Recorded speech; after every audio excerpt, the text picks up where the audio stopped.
Mesdames et messieurs, bonsoir et bienvenue à une nouvelle édition de Direct où on va passer en revue les dernières nouvelles ici en Égypte surtout et partout dans le monde. Nous avons le plaisir d'accueillir dans le studio ce soir Dr Cherif Amir. Vous êtes chercheur en géopolitique à l'Université de Paris. Bonsoir. Bonsoir, monsieur. Alors, Dr Cherif va nous analyser, expliquer et nous éclaircir les détails de toutes les nouvelles qu'on va vous présenter. Je commence par une déclaration de la part du président Abdel Fattah el-Sisi qui a accordé l'importance au renforcement de la coopération avec la Grande-Bretagne dans divers domaines, surtout sur le plan sécuritaire et informatique. El-Sisi s'est exprimé lors de sa rencontre au Caire.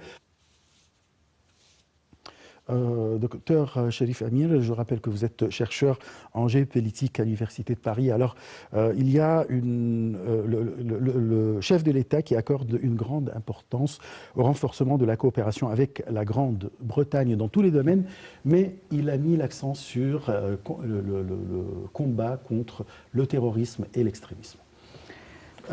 Comment vous analysez ce point de vue ? Bien évidemment, il faut revenir en arrière sur la relation entre l'Égypte et la Grande-Bretagne sur cette question précise. Et il ne faut pas cacher que c'était une question qui était assez épineuse. Parce que tout simplement, il y avait un désaccord entre l'Égypte et la Grande-Bretagne sur la question. Il y avait certaines figures qui ont des activités illégitimes contre la sécurité de l'Égypte qui étaient hébergées et étaient protégées en Grande-Bretagne.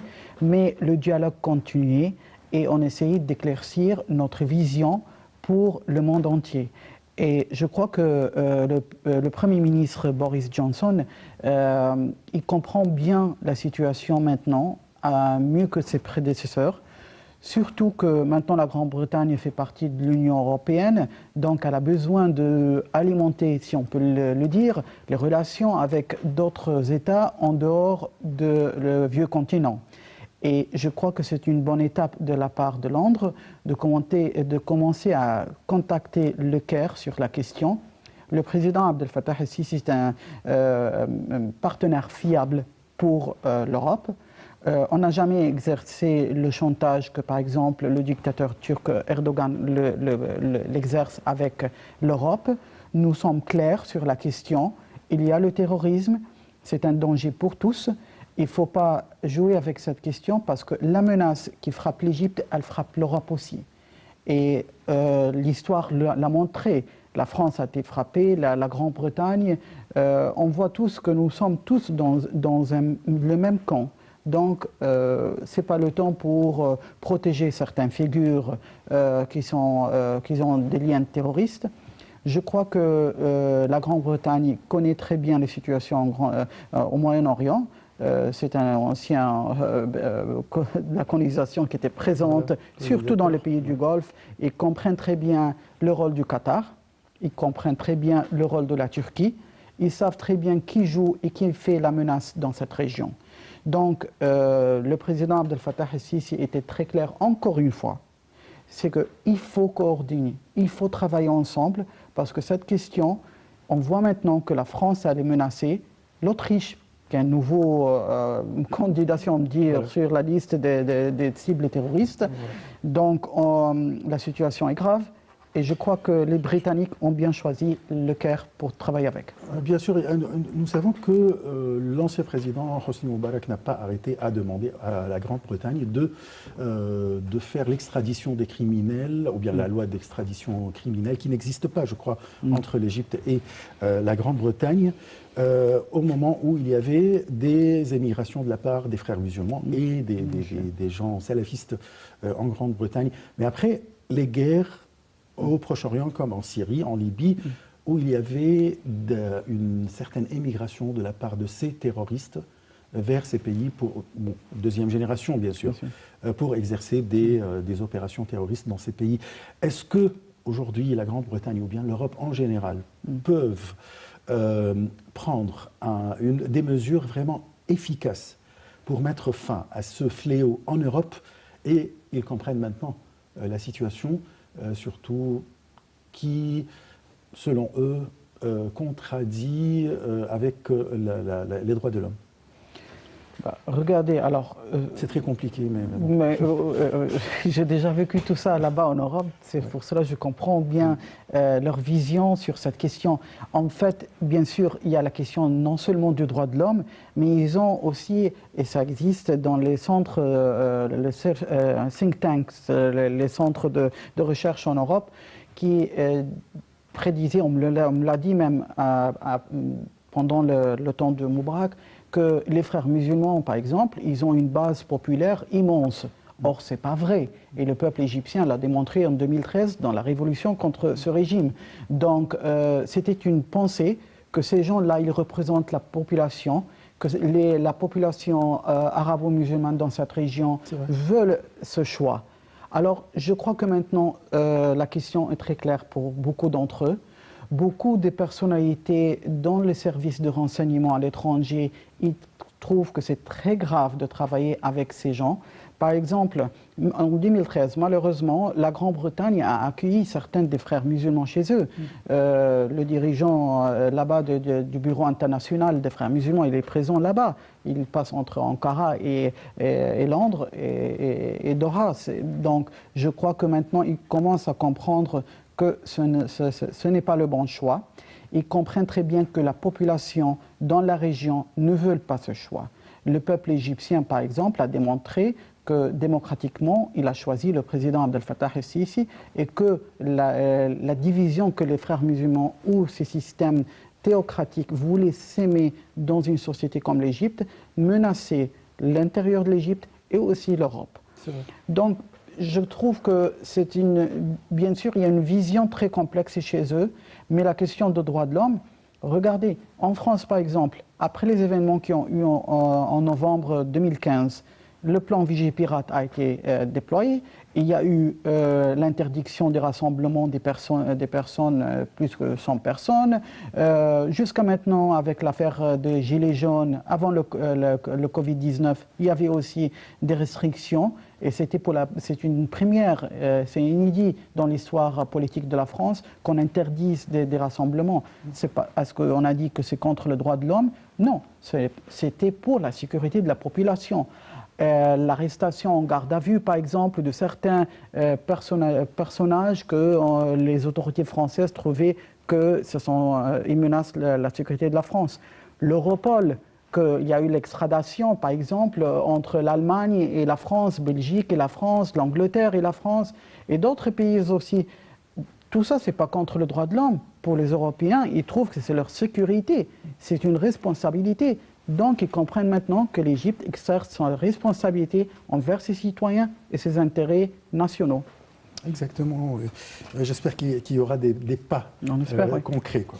Bon, lors de la séance inaugurale de la Chambre égypto-britannique du commerce tenue par visioconférence, le Premier ministre Moustapha Madbouli a loué les relations stratégiques liant l'Égypte et le Royaume-Uni. Dans son discours, Madbouli a mis l'accent sur l'accord conclu entre le président Abdel Fattah el-Sisi et le Premier ministre britannique Boris Johnson. Un autre domaine dans les relations entre l'Égypte et la Grande-Bretagne, c'est le commerce. Nous savons qu'il y a, si je me permets de dire, la mode.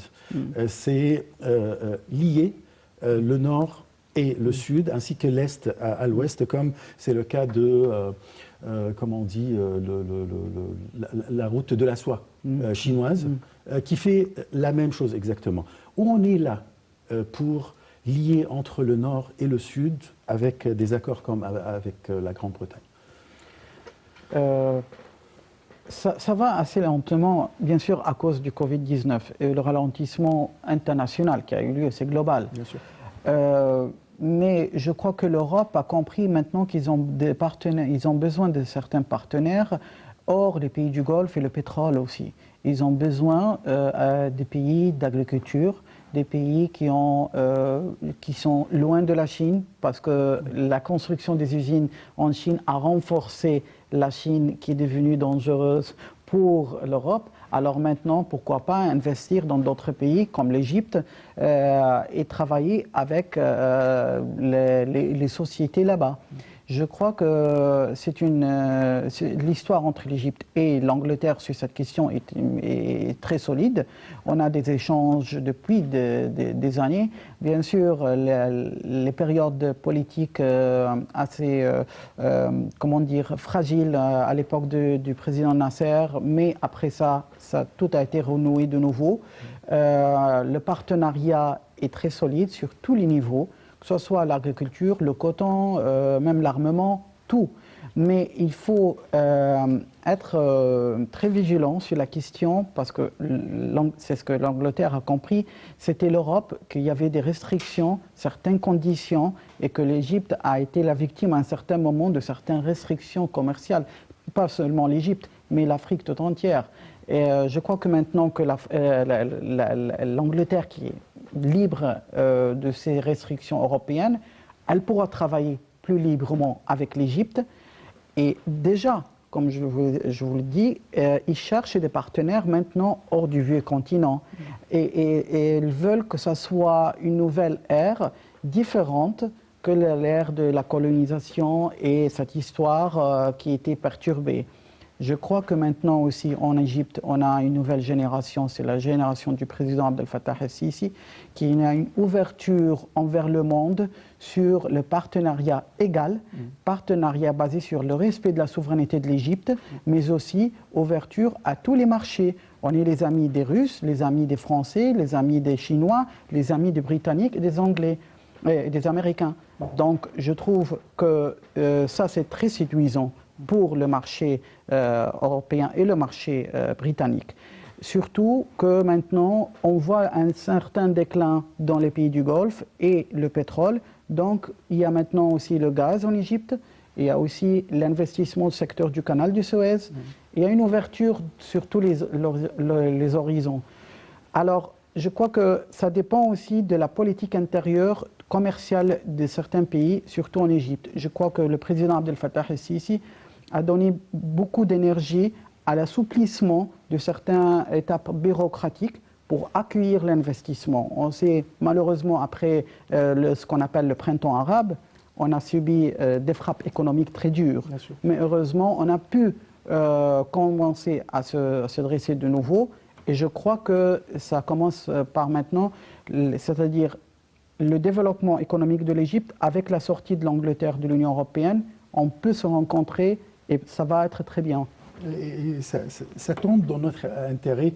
Là, comment on dit, la compétition de la part de la Chine pour l'Égypte et pour l'Afrique. Bien sûr. Ça donne une présence européenne. Bien sûr, forte. bien sûr. Très bien. Bon, là, les indices de la Bourse du Caire ont collectivement bondi lors des échanges d'aujourd'hui soutenus par des opérations d'achat de la part des institutions arabes et étrangères. Qui a déclaré qu'il y aura un vaccin de Covid-19 et que les chances de réussite, c'est quand même plus de 90%. Exactement. Donc ça aide.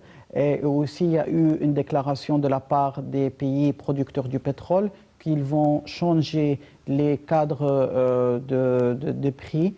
Donc ça a alimenté cela. Et bien sûr, il y a aussi sur la question des élections américaines.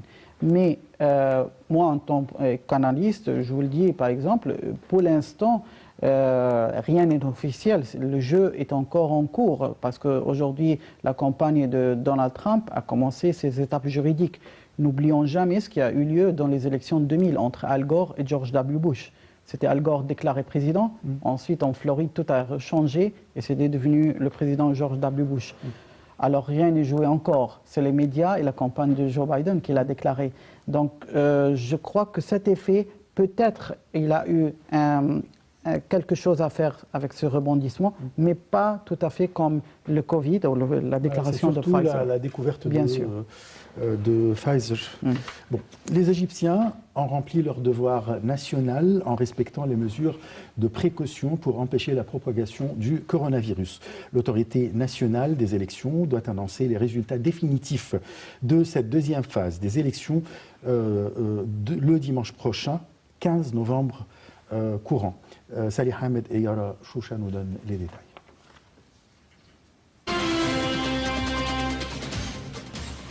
Comment vous évaluez le déroulement des élections, deuxième phase des élections législatives qui ont eu lieu samedi et dimanche? Bien sûr, c'est la continuation du processus démocratique en Égypte. Beaucoup craignaient depuis 2013, depuis la révolution populaire du peuple égyptien, que l'Égypte sera un pays vraiment démocratique. On a prouvé à tout le monde qu'on est comme tous les pays du monde. On a une chambre législative, on a aussi un gouvernement qui est civil. Donc on a une vision comme tous les pays démocratiques. La France a passé par la même phase par Charles de Gaulle. Donc on a prouvé au monde que voilà la continuité. Et je crois que cette fois-ci, il y a eu quelque chose de nouveau, qu'il y a beaucoup de jeunes, beaucoup de femmes. C'est vrai. Et ça montre au monde que c'est un nouveau visage de l'Égypte. On croyait que ce sera toujours les mêmes figures, les anciens partis. C'est ce qui est intéressant, qu'il y a des partis qu'on ne les connaisse pas, mais qui ont vraiment des nouvelles sièges. Bien sûr. Donc, ce n'est pas 2 partis ou 3 partis traditionnels avec les mêmes pensées, avec les mêmes figures, et qui jettent aux électeurs les mêmes agendas qu'il y a 4 ans, ils les renouvellent comme ça. Non, c'est différent. Donc je crois que le peuple égyptien a montré encore une fois sa volonté à aller en avant. Oui. Et c'est très positif. Notre reportage parlait, ou bien évoquait surtout le principe qu'on a respecté les mesures de précaution vis-à-vis du coronavirus. Oui. Est-ce que vraiment vous avez remarqué ça dans les bureaux de vote? Bien sûr. On a vu beaucoup, surtout les magistrats, qui étaient présents comme observateurs, ils étaient très vigilants sur cette question. Porter les masques. Bien sûr, oui. Et les policiers. Donc, c'était déjà, lorsque le citoyen il entre, il voit ceux qui sont responsables, qui sont déjà au courant de ce danger, lui aussi, il devient, il y a cette awareness, si on peut le dire, la pensée de dire « je dois faire la même chose ». L'Égypte a traversé le moment qui était très difficile dans le Covid-19 en mars dernier, et je crois que la leçon a été très claire, qu'il faut être vigilant.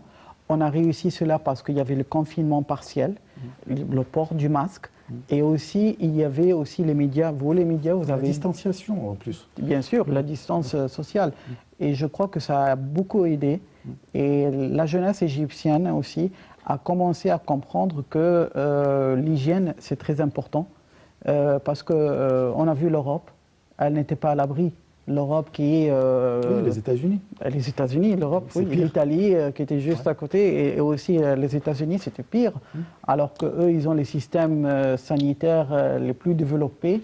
Ils n'étaient pas épargnés. Alors, c'était un message très clair qu'on doit s'occuper très bien de ce sujet, sérieusement. Le président Abdel Fattah el-Sisi a reçu le ministre français des Affaires étrangères, Jean-Yves Le Drian. Le chef de l'État a tenu une réunion avec le responsable français en présence du ministre égyptien des Affaires étrangères, Sameh Choukri, et l'ambassadeur de France en Égypte. Au cours de cette réunion, plusieurs dossiers et sujets ont été évoqués. Salih Hamed El Rachoucha nous donne les détails.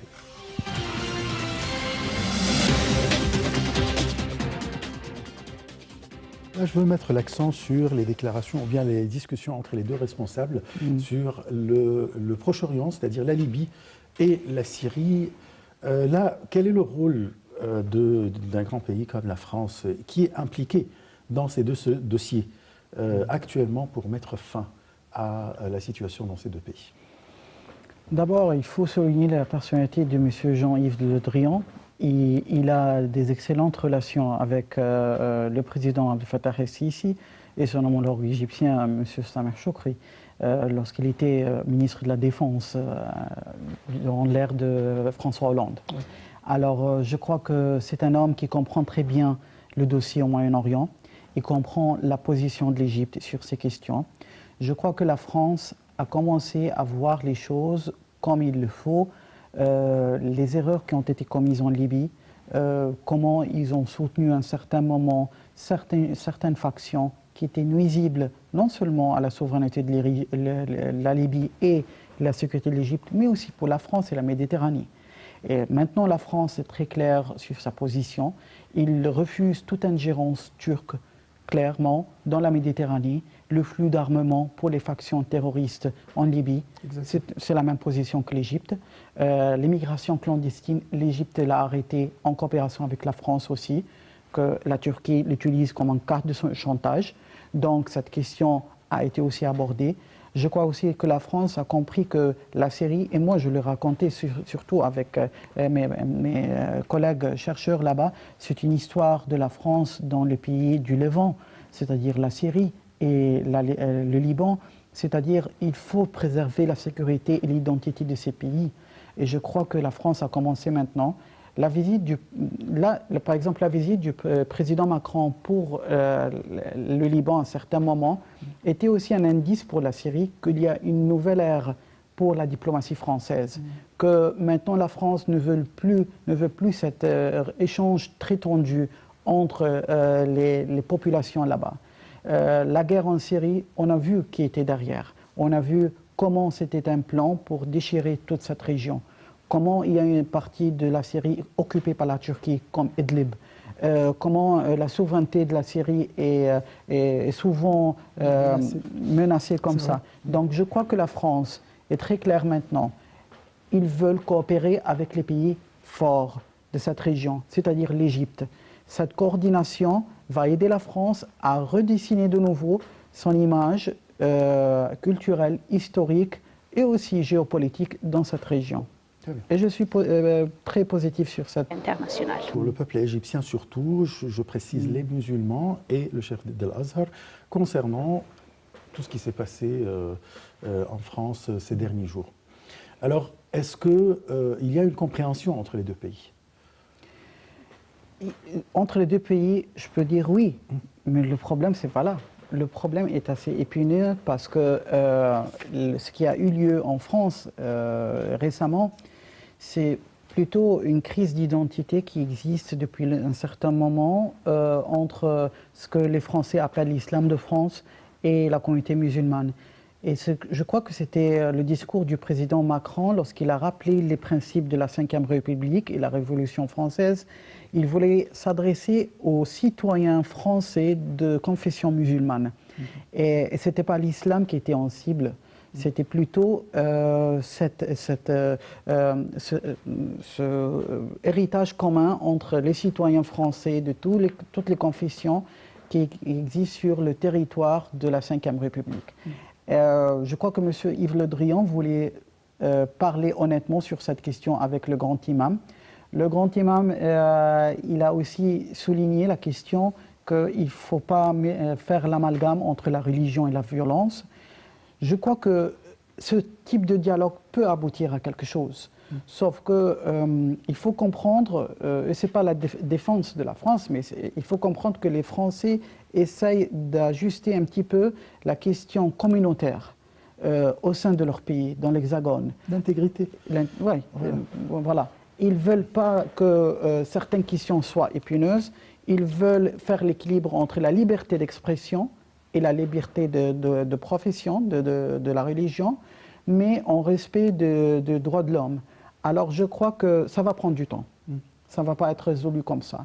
Mais avec l'effort des leaders comme le président Abdel Fattah el-Sisi, le grand imam et le président Macron, et aussi les imams en France qui sont formés aussi à l'Azhar, beaucoup de choses peuvent changer, surtout dans les banlieues, où il y a eu beaucoup d'investissements qataris qui a beaucoup financé l'intégrisme là-bas. C'est ce que je voulais dire que moi, j'ai vécu un petit moment, quelques temps en France. Oui. J'ai rencontré des imams là-bas.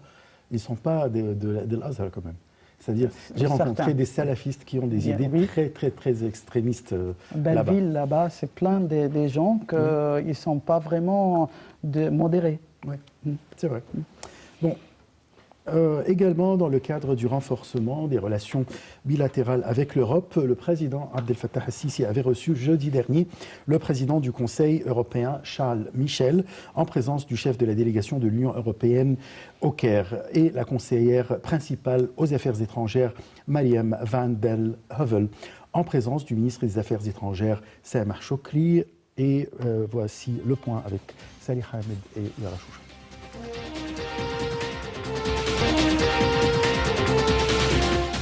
On peut conclure qu'il y a un grand mouvement de déplacement ou bien de visite en Égypte de la part des responsables européens. Là, cette fois-ci, il s'agit du président du Conseil européen, Charles Michel, qui est en Égypte et qui a fait des discussions avec le président Abdel Fattah al-Sisi. Comment vous voyez ce mouvement, cette présence européenne au Caire actuellement? Ça signifie que l'Europe est préoccupée. Est très préoccupée de la dossier du terrorisme que l'Égypte avait souligné à plusieurs reprises. L'Égypte a démontré sa volonté à combattre le terrorisme et l'a fait avec succès. Ce n'est pas encore terminé. Alors je crois que les Européens maintenant, ils veulent régler cette question avec un partenaire fiable, c'est le président Abdel Fattah el-Sisi et l'Égypte. Je crois que les Européens veulent fermer le dossier de la Syrie à un certain moment. Ils veulent clôturer aussi le dossier libyen. C'est très nuisible cette situation de guerre civile, de terrorisme, de fléau d'immigration, de réfugiés, tout ça. C'est une question que l'Europe veut régler. Et je crois que maintenant, ils ont entamé une politique étrangère très claire. C'est l'Égypte qu'on veut travailler avec. Ce n'est pas la Turquie, ce n'est pas le Qatar, mais c'est l'Égypte qui est le pays solide. Et si on parle de la Turquie, alors il y a aussi la question de la Méditerranée. Oui. La guerre en Méditerranée, soit en Libye, soit partout, la guerre du gaz. C'est une question très épineuse parce que l'Europe, maintenant, la Turquie, ça fait partie de l'OTAN. Donc les forces navales turques, ça fait partie de l'OTAN. Donc la confrontation qui a eu lieu avec la marine française, c'est une question très grave. Oui. Et la France l'a signalé au commandement de l'OTAN. Aussi Chypre, qui est une partie occupée, et Chypre, c'est un pays de l'Union européenne. Donc la question très épineuse. Grèce. Pardon? La Grèce aussi. La Grèce aussi, oui. Bien sûr. Maintenant, il y a des violations de l'espace aérien grec par les avions turcs. Voilà. Je vous remercie beaucoup. Merci. Docteur Cherif Amir, vous êtes chercheur en géopolitique à l'Université